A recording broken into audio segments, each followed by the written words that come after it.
Et oui, allez, on ouvre à nouveau ce matin le dossier concernant l'évolution statutaire.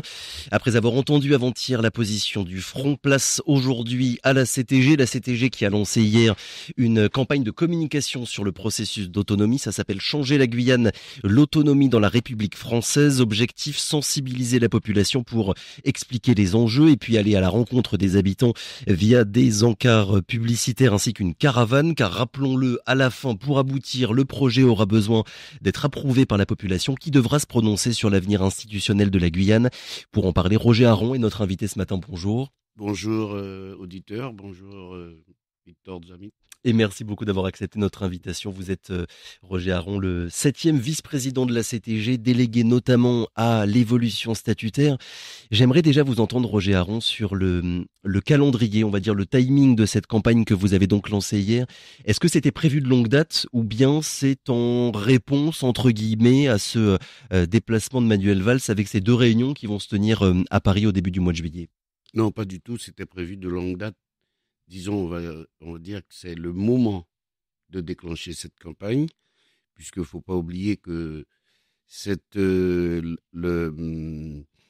la société on a dû lancer un marché. Oui. Un marché répond à un timing bien particulier, d'accord. Donc le choix de la société qui va nous faire, qui est Madras Production, donc a été acté au mois de mai. Mhm. Et donc voilà, le moment est venu pour commencer déjà cette campagne. Alors on peut dire qu'on l'a pré-commencé déjà parce qu'il y a eu 3 encarts publicitaires faits dans le France-Guyane, où Oui. nous avons publié le document d'orientation de façon à ce que la population, déjà à travers ce journal, ceux qui l'achètent, pouvaient accéder déjà directement à ce document. Au texte et surtout au texte intégral. Surtout texte intégral. Et nous avons lancé aussi, alors ça fait bien un peu plus en avant, nous avons lancé sur le site de la CTG Oui. la mise en ligne de ce document d'orientation, parce qu'il ne faut pas oublier que ce document d'orientation, on en a fait un condensé. Sauf que c'est un document de 1500 pages, Oui. avec les hypertextes. Donc, on ne pouvait pas publier 1500 pages. Vous voyez un petit peu ce que ça ferait comme un volume de papier. Donc, c'est pourquoi on invite les auditeurs, tout le monde qui veut aller au fond même des choses de ce document, qui puisse se connecter sur le site de la CTG, Oui. document d'orientation. Et là, ils auront un document où il y a des lignes en bleu qui ramènent justement à tous les hypertextes qui ont permis d'éclairer le COPIL, le Congrès, de façon à prendre les résolutions. Comment dire ça? Est-ce que d'après ce que vous constatez, Roger Aron, il y a un fort besoin, encore aujourd'hui, et surtout aujourd'hui d'ailleurs, de faire de la pédagogie sur le sujet de l'évolution statutaire qui est lourd, qui est complexe, qui touche à énormément de domaines. On l'a dit, si le processus aboutit, il y aura évidemment une consultation de la population. Et pour que cette consultation puisse se passer de la meilleure des manières, évidemment, il faut que la population comprenne tous les enjeux. Est-ce qu'il y a encore aujourd'hui, voilà, ce besoin de faire de la pédagogie sur toutes ces questions? Ah, tout à fait, puisqu'il ne faut pas oublier que c'est une vieille revendication qui remonte à plus de 50 ans Oui. et qu'il y a eu déjà des processus qui ont échoué. Et justement, nous en avons tiré les conclusions de cet échec. Oui. Pourquoi? Et une des premières choses, c'est que il se trouve que la population n'a pas compris. N'a pas compris ce que, même ils avaient à cœur cette revendication. Par exemple, quand je prends le dernier processus de 2010, Oui. il y a une grosse confusion puisque le gouvernement français nous a dupés dans sa question et on est tombé droit dans le panneau puisque certains ont fait croire que le choix du 74, c'était l'indépendance. Ouais. J'ai retrouvé la question exacte qui avait été posée en 2010. Approuvez-vous la transformation de la Guyane en une collectivité d'outre-mer régie par l'article 74 de la Constitution, dotée d'une organisation particulière tenant compte de ses intérêts propres au sein de la République? La formulation, elle était longue, complexe et difficile à comprendre. Depuis, évidemment, les débats, ils ne sont plus les mêmes qu'il y a une quinzaine d'années. On ne parle plus pardon, de l'article 74. Mais voilà, est-ce que vous avez à l'esprit l'expérience de 2010 pour ne pas répéter finalement les mêmes erreurs, Roger Aron? C'est exactement ça. Répétons pas les mêmes erreurs. D'ailleurs, c'est pourquoi nous l'avons dit, à partir du moment où on se sera mis d'accord avec le gouvernement sur notre demande, Oui. puisque c'est ce que nous appelons la co-construction. Ça veut dire que nous allons avancer ensemble sur un certain nombre de sujets sur lesquels nous allons valider et qui va se conclure par une loi organique. Et donc, le vote à ce moment-là se fera sur la fin des travaux de la loi organique que nous aurons construit tous ensemble. On reviendra évidemment dans quelques minutes sur l'aspect négociation, on va dire, avec le gouvernement, parce que ça, c'est encore un autre sujet et qui est évidemment important à comprendre. Pour revenir sur voilà le besoin de pédagogie, le besoin de faire de la communication sur tout le processus, Roger Aron, je rappelle aussi quand même qu'en 2010, donc il y a 15 ans, il y a seulement un électeur sur deux qui s'était déplacé aux urnes. Il va bien falloir faire en sorte que cette fois-ci, tous les ingrédients soient réunis pour qu'une majorité de Guyanais se déplace, Roger Aron. C'est exactement ça. C'est pourquoi la campagne de communication va être très importante. Oui. Mais pas seulement la campagne de communication, mais on ne se tire pas dans les pattes.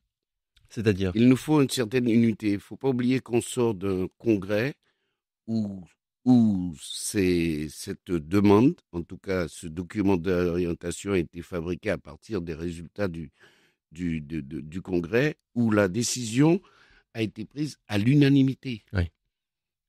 Ça, c'est lorsque le gouvernement nous a posé la question, il veut le consensus. Eh bien, le consensus, il a été unanime. Oui. Il est temps que la Guyane change de régime, change de statut et arrive à avoir un statut adapté à son développement et par les Guyanais. Donc, il nous faut non seulement faire de la pédagogie, et je reviens encore, faut éviter que nos différences, puisqu'on n'est pas tous pareils devant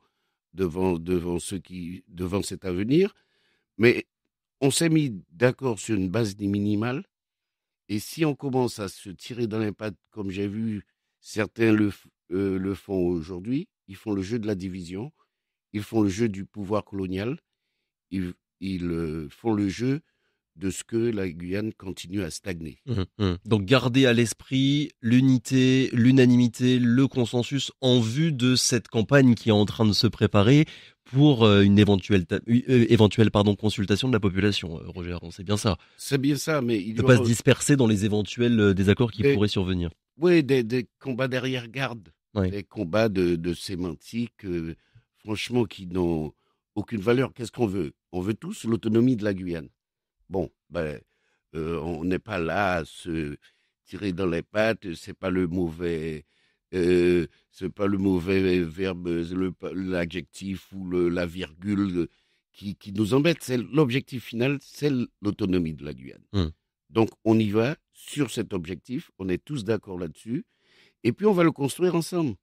C'est surtout ça. Parce que il y a un travail, le gros travail qui nous reste à faire. Il nous faudra écrire nos propositions pour une éventuelle révision de la Constitution. Il nous faudra travailler ensuite sur la loi organique.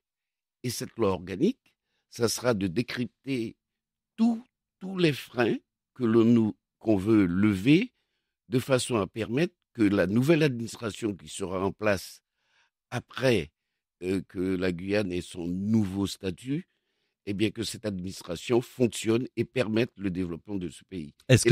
Là, il y aura du travail. Là. Oui, je me doute bien. Est-ce que c'est en partie pour cette raison que vous avez missionné une nouvelle experte pour vous assister dans ce dossier? Elle s'appelle Laureline Fontaine, elle est professeure de droit public à la Sorbonne Nouvelle et c'est ce qu'on appelle une constitutionnaliste, donc une experte, une spécialiste en droit constitutionnel et dans la Constitution française donc de 1958.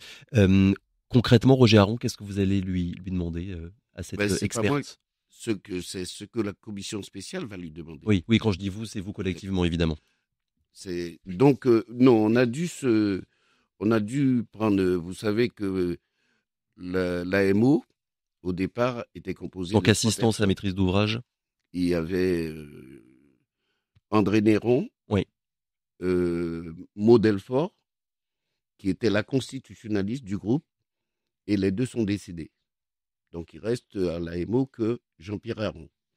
Donc, à la phase où on arrive aujourd'hui, puisque c'est la première chose sur laquelle on devra se mettre d'accord, dans quel type de constitution, parce que la constitution française a prévu le 73, le 74, sauf qu'elle n'a pas prévu au-delà. Nous, on veut aller au-delà. Ça veut dire que dans notre revendication, nous avons bien dit, c'est d'inscrire la Guyane comme un territoire autonome au sein de la République française. Oui. Donc, cette démarche est bien nouvelle, c'est pour sortir du giron d'Om-Tom. Nous voulons que ça soit une marque, c'est spécialement pour la Guyane, et donc, pour cela, la Constitution n'a rien prévu. Bon, il nous faut travailler sur un texte constitutionnel que nous allons proposer au gouvernement, comme l'ont fait les Corses, puisque la Corse, je rappelle, est exactement dans la même démarche que la Guyane. Et eux, ils l'ont déjà inscrit. Alors, peut-être certains diront, mais pourquoi qu'on ne fasse pas du plagiat et prendre le texte? Non, la Corse, c'est la Corse, la Guyane, c'est autre chose. Donc c'est pour vous aider finalement à écrire entre guillemets le futur statut de la Guyane que vous vous êtes entouré de cette personne, de Madame Fontaine. Alors il y avait on avait trois personnes en vue. Et pourquoi notre choix, enfin je rappelle, c'est le choix du président Serville. De nominer cette personne en particulier. Exactement, puisqu'il a eu un échange avec cette personne. Nous, on l'a fait que le proposer parce que cette dame, on peut le voir dans ses écrits, elle est que les gens pourront consulter sur Internet. Elle a fait beaucoup d'ouvrages sur la Constitution française. Oui, un travail critique sur la Constitution, revenir sur les institutions actuelles de la République française. Voilà, que les institutions françaises ne permettaient pas justement aux territoires comme le nôtre, les DOM en général, d'évoluer. Oui. Mais c'était surtout qu'il y avait plein de freins du type colonial qui restaient encore dans la Constitution et qu'il fallait dépoussiérer, en tout cas, ce que Valls a qualifié de démétropoliser. Oui, c'est un petit peu dur à dire. Démétropolisation. Voilà, exact. Donc, et puis, il ne faut pas oublier que le président Serville lui-même avait sorti une tribune sur la Constitution oui, au mois de janvier, dans laquelle il avait appelé à une décolonisation pour le coup de la Constitution de 1958. Voilà. Donc, Madame Fontaine cochait toutes les cases puisqu'on était sur la même vision, et donc c'est pourquoi notre choix, en tout cas le choix du président Serville, a été de déléguer cette dame à nous aider, en tout cas à partir bien sûr des échanges qu'il y aura avec la commission spéciale. Bien sûr. Voilà. Et pour avoir un aperçu global, on va dire aussi, de la Constitution et savoir dans quoi est-ce que vous allez essayer d'insérer la Guyane finalement, Roger Aron. Évidemment, l'idée de vous avoir ce matin, c'est aussi de revenir sur le réenclenchement, on va dire, des négociations avec Paris. On a reçu avant-hier Mylène Mathieu du Front pour l'évolution statutaire. Elle nous a expliqué qu'au Front maintenant, ce qu'ils attendent de leur côté, c'est un engagement clair, net et précis de la part de l'État, avec une personne mandatée officiellement par le gouvernement pour négocier avec vous, un calendrier précis et une méthode claire. De votre côté, déjà, je suppose que vous ferez partie de cette délégation qui ira à Paris au début du mois de juillet, Roger Aron. Écoutez, c'est ma délégation. Donc... Voilà, oui, je suppose que vous ferez partie de non, la mais moi, il n'y a pas de sujet et de débat entre ce que a dit Madame Mathieu et ce que nous pensons. C'est exactement ce que nous avons toujours dit au gouvernement, et on ne change pas. Vous avez bien vu à son arrivée, on leur a reposé 3 questions Et ces trois questions, justement, c'est la reprise des négociations, un interlocuteur, et qu'en est-il de notre demande? Ouais. Donc là, il y a pas de sujet. Donc ah non, mais c'était pas pour créer des dissensions entre le Front et la CTG, c'était simplement voilà pour essayer de comprendre quelle était votre feuille de route en vue de ce déplacement finalement, C'est Roger Aron. c'est C'est la même exactement, chose. c'est la même chose, c'est la même chose.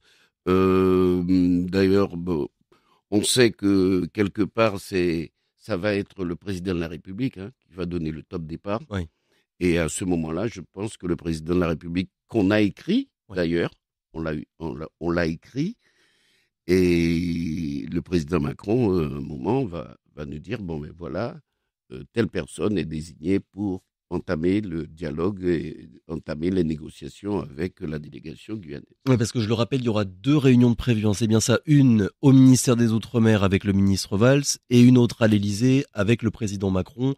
Et on sait bien que si s'il y a un top départ qui est donné, ce sera évidemment du côté de la présidence de la République. Bien sûr, je pense que c'est l'Élysée qui va prendre en charge cette affaire. Bon, qu'il a nommé le ministre ou quelqu'un d'autre, ça c'est leur affaire. Oui.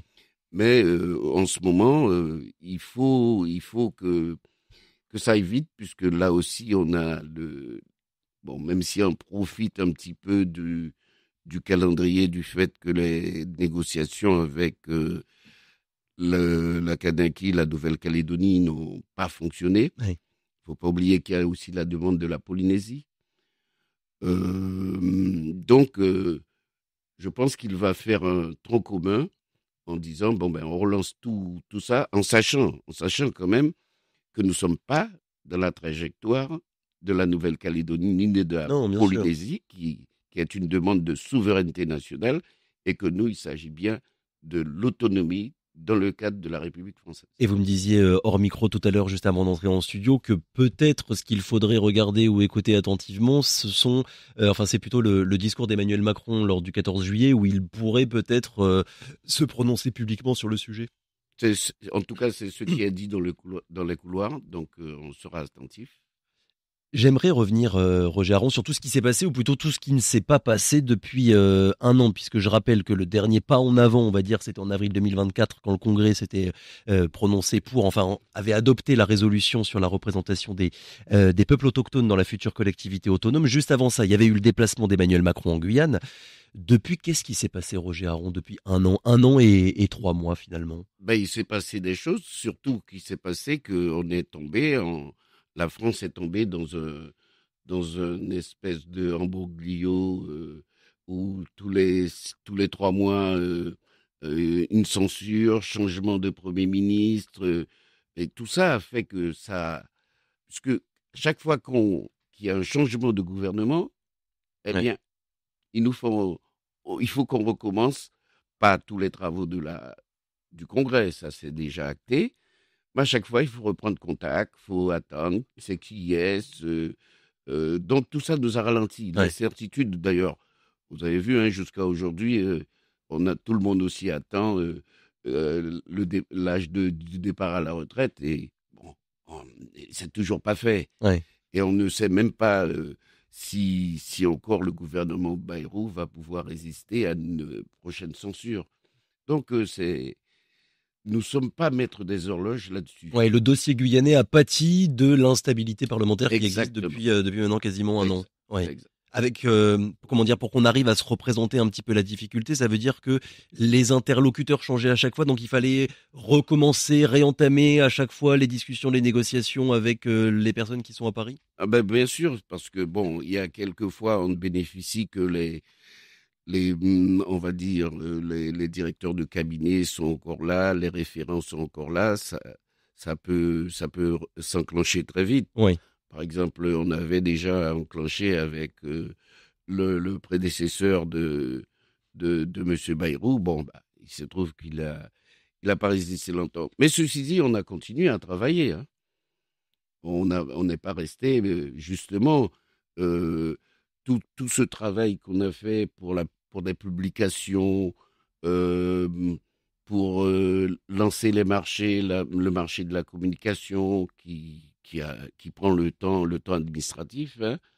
Nous avons aussi pris contact avec les partis politiques représentés Oui. à l'Assemblée nationale. Mais justement, c'était le sens de ma prochaine question. Il y a déjà un travail qui est fait avec les Un partis travail, de l'Hexagone? et un travail qui est fait, Oui. c'est-à-dire de demandes de rendez-vous pour rencontrer ces partis, puisque si la question va être traitée au niveau du Congrès de Versailles, eh bien, il faudrait qu'on ait des appuis politiques euh, à l'Assemblée nationale et au Sénat. Oui. Donc, tout ce travail, il est fait. Ouais, parce que comment dire, on le dit à chaque fois, mais je crois que c'est important de le repréciser pour que le processus aboutisse intégralement. Il faudra deux grands événements: la consultation populaire de la population, pardon, guyanaise, on en a parlé tout à l'heure, et puis aussi un vote du Parlement réuni en congrès, donc Assemblée nationale plus Sénat, Sénat. et qui disent oui à cette autonomie de la Guyane, et peut-être que il y aura d'autres territoires qui seront embarqués dans cette discussion-là, Roger Aron. Donc il faut convaincre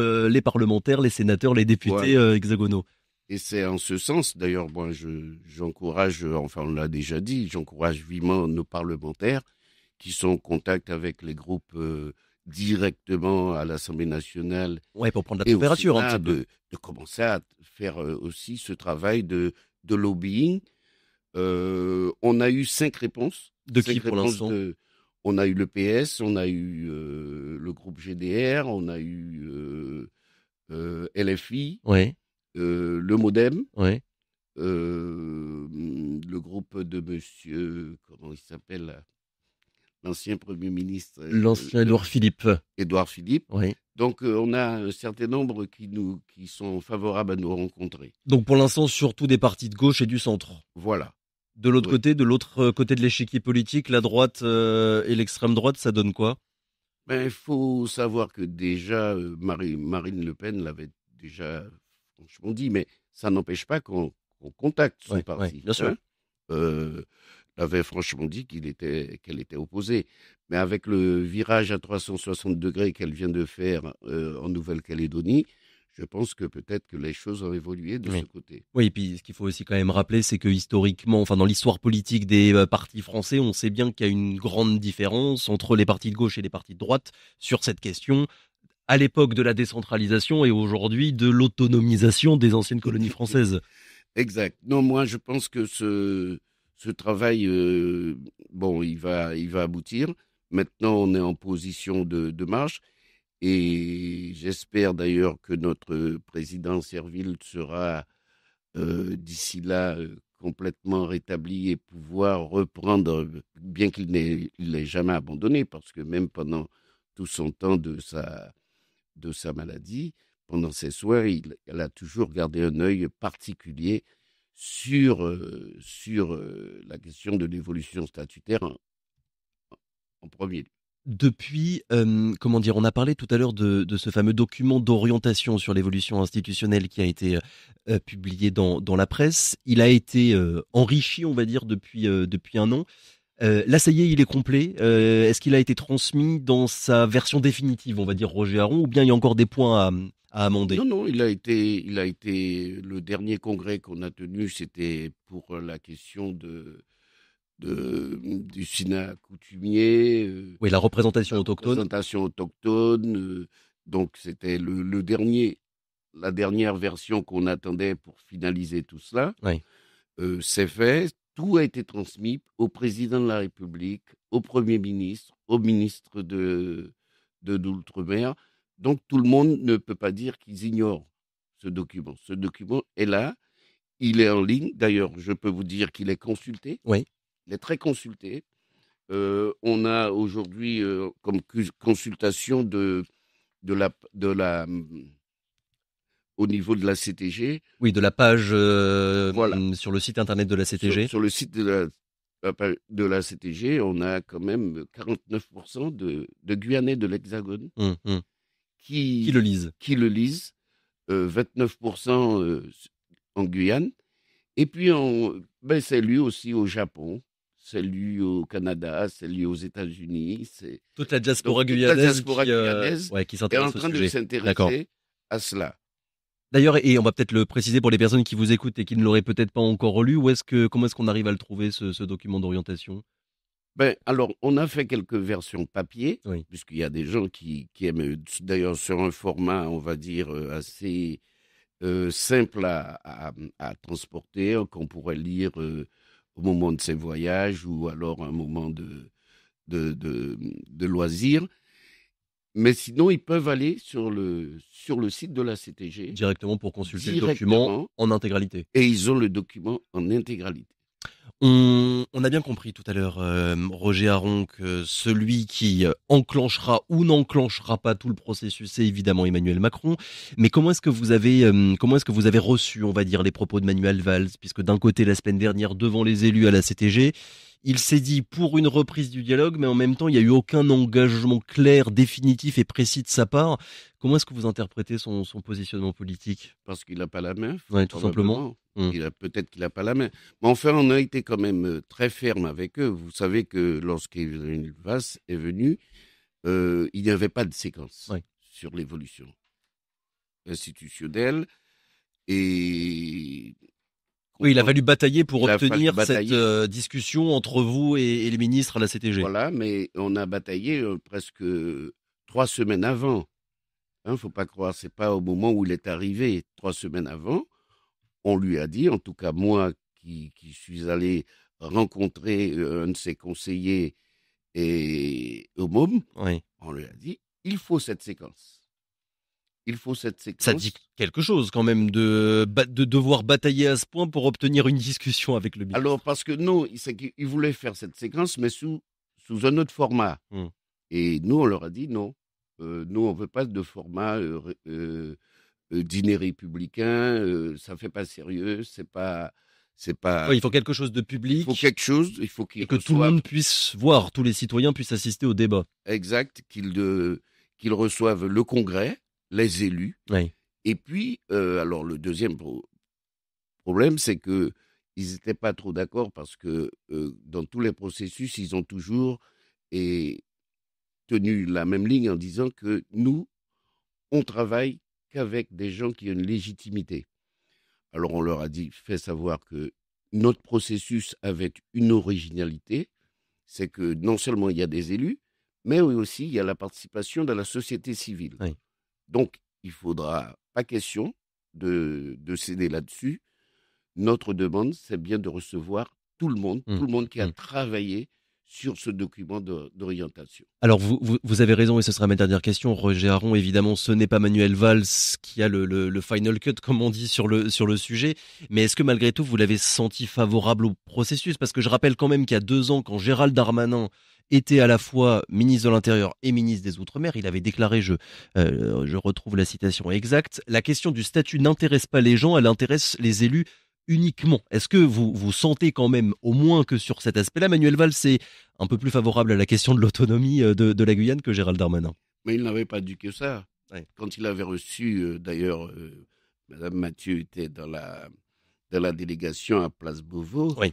Elle peut s'en souvenir, il avait dit en premier lieu que la demande de la Guyane était légitime. Ouais. Bon, quitte après... moi, je pense que quand on regarde, quand on écoute, on réentend les propos d'Emmanuel Valls à l'Assemblée nationale suite à une question du député Riemann, je pense que c'est pas fermé et que le langage, en tout cas au niveau du ministère de l'Outre-mer, a beaucoup changé avec Emmanuel Valls. Oui, parce que certes, ce n'est pas Manuel Valls qui prendra la décision, mais on sait bien que qui nomme Manuel Valls, c'est le Premier ministre, et donc il y a un lien avec Emmanuel Macron. Emmanuel Macron ne va pas nommer un ministre aux Outre-mer qui serait favorable à l'autonomie si lui ne l'est pas. Ce serait totalement incohérent. Moi, je pense sa déclaration n'est pas si mauvaise que ça. Maintenant, il faut le traduire en acte. Ça, c'est ce qu'on veut aujourd'hui. C'est plus de dire on est favorable, votre demande est légitime. Maintenant, il faut qu'on passe aux actes, il faut qu'on commence les négociations, il faut qu'on ait un calendrier, il faut qu'on ait un interlocuteur. Et on s'arrêtera là-dessus. Merci beaucoup Roger Aron d'avoir été avec nous ce matin. Des réponses auxquelles nous aurons peut-être une réponse dans les 15 jours à venir avec ces 2 réunions qui devraient se passer donc à Paris, à l'Élysée et au ministère des Outre-mer. Merci encore.